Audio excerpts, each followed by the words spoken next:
რუსთაველზე სკამზე ჯდომის გამო დაპატიმრებულმა სამოქალაქო აქტივისტმა სასამართლოში დღეს დეტალურად გაიხსენა, როგორ ეცდნენ პოლიციელები მოულოდნელად და დაკავების მანქანაში ჩატენის. იამელი თაური ხვდება, რომ მისი დაპატიმრების ბრძანება საპატრულო პოლიციის ერთ-ერთმა შეფმა დავით მამაგეიშვილმა გასცა, რომელიც სხვა პოლიციელებთან ერთად ბორკილებ დადებულ აქტივისტს მანქანაში აგინებდა და დასცინოდა. პარლამენტთან გავედით ტროტუარით, ჩვენ ვერც გადავკეტავდით გზას, რადგან თვითონ პოლიციას ჰქონდა გადაკეტილი. 10 წუთის მისული არ ვიყავი. მივესალმე რამდენიმე მეგობარს, უცბად მამაგეიშვილი მომვარდა და გამაქრეს ადგილიდან. ვერ მიხვდი საერთოდ რა ხდებოდა და რის გამო დამაკავეს. მეცინებოდა და მარშრუტკაში გამიბრაზდა კიდეც. რა გაცინებსო, სამა პოლიციელმა მათ შორის მამაგეიშვილმა მაგინა. ასევე იყო ხანში შესული მამაკაცი, რომელსაც ფორმა არ ეცვა. შემდეგ გადმომსვეს საპატრულოს მანქანაში. ბორკილები დამადეს კიდევ დამიმატეს გინება და მიმიყვანეს შუშებიან შენობაში. მერე ფიქრობდნენ რა მუხლით დავეჭირე. შინაგან საქმეთა სამინისტროს წარმომადგენელმა 23 ნოემბერს დაკავებული იამელი თაურის წინააღმდეგ მტკიცებულებად მოიტანა ფოტო, სადაც სამოქალაქო აქტივისტი შუათით სიშვერს. სხდომათა დარბაზში წაიკითხეს მელითაურის Facebook პოსტებიც, სადაც ის პოლიციელ მამაგეიშვილს წყევლის. მოსამართლე თორნიკე კაპანაძისთვის გელაგელაძის უწყების მიერ წარმოდგენილი სოციალურ ქსელში გავრცელებული ფოტო და Facebook პოსტები.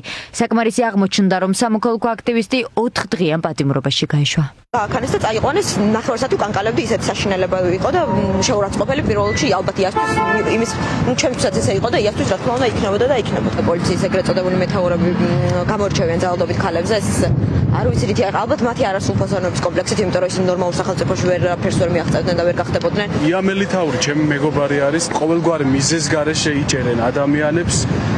რეჟიმის ამოცანა არის, რომ ქვეყანაში ყოველგვარი პროტესტის გამოვლინება მოაშთონ და მე მგონი რომ ეს არ გამოუვათ. უტყუარი მტკიცებულებები არც ახალბედა მოსამართლე დავით მაკარიძეს დასჭირვებია, რომ პროევროპული აქციების მონაწილე რეზი პეტრიაშვილი 7 დღით პატიმრობაში გაეშვა. იამელი თაურის მსგავსად, ისიც პოლიციელის კანონიერ მოთხოვნაზე დაუმორჩილებლობისა და შეურაცხყოფის საბაბით დააპატიმრეს.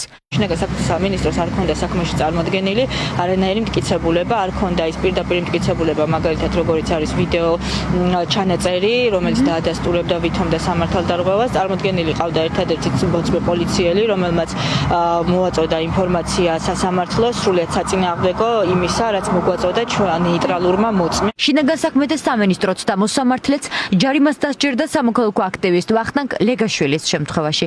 მას ივლისის ადმინისტრაციულ სამართალდარღვევაზე 3500 ლარიანი ჯარიმა დღეს დააკისრეს. დაკავება შეუძლებოდი სიმართლედისას, იმიტომ რომ ყობაჩაგუნოვაც ცნობილია ესეთი სასტიკი იმეებით, რა თქმა უნდა, განაჩენებით და გამიკვირდა კი რა თვითონაც გაკვირვებული იყო სრულიად აბსურდული მიზეზით გამასამართლეს და დამააკისრეს 3500 ლარი ჯარიმა. დღესვე გაიმართა გოტე ჭანტურიას კიდევ ერთი სასამართლო პროცესიც, რომელსაც სამოქალაქო აქტივისტი თავად არ ესწრებოდა.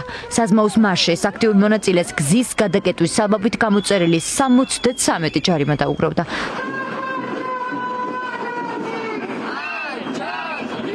რომელთა საერთო რაოდენობა 350,000 ლარს აჭარბებს. მის წინააღმდეგ სასამართლოში 7 საქმეა. კიდევ უფრო დიდი ჯარიმა თუ პატიმრობა. მოსამართლე ესვიათ ცეკვავა გადაწყვეტილებას 28 ნოემბერს გამოაცხადებს. ჩვენ წარვადგინეთ მტკიცებულებები იმასთან დაკავშირებით, რომ პოლიცია თავად მიუძღვებოდა საზოგადოებრივ მაუწყების მარშს, თორსა გიორგი მიდიოდა და უკვე პარლამენტის მიმდებარე ტერიტორია პოლიციელების ეკიპაჟით იყო ჩაკეტილი, თავისუფლების მოედნის მხრიდან იქნებოდა ეს თუ პარლამენტის მიმდებარედ ქაშვეთთან. მაგრამ ის აცხადებდა, რომ ეს არაფერს არ ნიშნავს და პოლიციელებს შეუძლიათ, რომ არანაირი მითითება არ მისცენ და შემდგომ ადამიანები დააჯარიმონ ვიდეო თვალთვალის მეშვეობით, რაც წარმოადგენს, რა თქმა უნდა, ევროპული სტანდარტების დარღვევას, წარმოადგენს პერსონალური მონაცემების უხეშ დამუშავებას. გუშინ საპროტესტო მსვლელობისას პოლიციელებმა დემონსტრანტებს სასტუმროების ავტოფარეხებსა და შენობებში სდიეს. მანიფესტანტების ნაწილი დაუმორჩილებლობის საბაბით დააკავეს, ნაწილს კანონდარღვევად კი დაპატიმრებული მეგობრების გამოსარჩილება ჩაუთვალეს. დათა ქაშიაშვილი და ლუკა ხიზაძე აქტივისტების აზრით რუპორის დარების გამო დააპატიმრეს. დატუსაღებულმა სამოქალაქო აქტივისტმა დათა ქაშიაშვილმა იზოლატორიდან წერილი გამოგზავნა. სალამი მეგობრებო, გუშინდელი დღე ცოტა უცნაური იყო. მე და ხიზა დილის 5 საათამდე ერთად ვიყავით და ერთმანეთს ვამხნევებდით. უდიდესი მადლობა ყველას მხარდაჭერისთვის. გუშინდელი ჩემი იქ დგომა ჩემი სინდისით იყო განპირობებული, ხოლო ადამიანს თუ შეუძლია მისი სინდისის წინააღმდეგ წასვლა, ეს არის მისი ადამიანობის ფასი.